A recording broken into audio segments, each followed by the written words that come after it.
चलिए आईपीओ यानी initial public offerings की दुनिया को एकदम शुरू से समझते हैं। अक्सर सुनने में आता है कि आईपीओ में पैसा रातों रात डबल हो गया, पर ये आखिर होता कैसे है? आईआरसीटीसी के आईपीओ में तो लिस्टिंग के दिन ही 127% का रिटर्न मिला था, मतलब पैसा दोगुने से भी ज्यादा। तो चलिए इस पूरी कहानी को समझने के लिए सबसे पहले ये जानते हैं कि आईपीओ आखिर है क्या। आईपीओ का मतलब है जब कोई प्राइवेट कंपनी पहली बार अपने शेयर आम जनता को बेचती है और स्टॉक एक्सचेंज पर आ जाती है। कंपनियां आईपीओ लाती हैं ताकि वो और बढ़ सकें, अपना कर्ज चुका पाएं या पुराने इन्वेस्टर्स को निकलने का मौका दे सकें। लेकिन इन शेयरों को खरीदने का मौका सबसे पहले किसको मिलता है? इसके लिए एक खास कोटा सिस्टम होता है। इस बंटवारे को देखिए, सबसे बड़ा हिस्सा यानी 50% क्यूआईबीज मतलब बड़ी बड़ी संस्थाओं को जाता है। तो फिर आम निवेशक कहाँ आते हैं?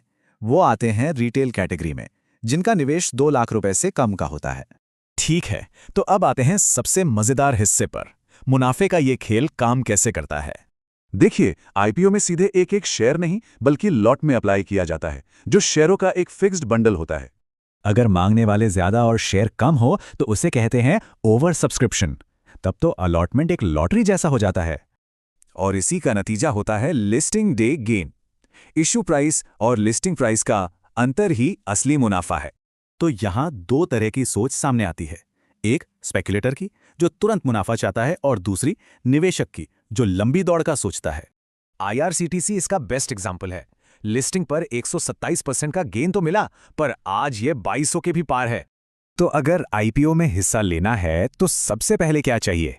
एक डीमैट अकाउंट जहां शेयर्स को डिजिटली रखा जाता है।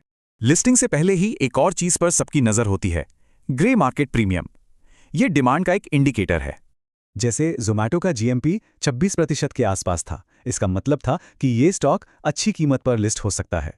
तो क्या आईपीओ एक गोल्डन टिकट है या एक सोचा समझा रिस्क? रिटर्न्स तो जबरदस्त हो सकते हैं, पर सब कुछ सही स्ट्रैटेजी पर ही निर्भर करता है।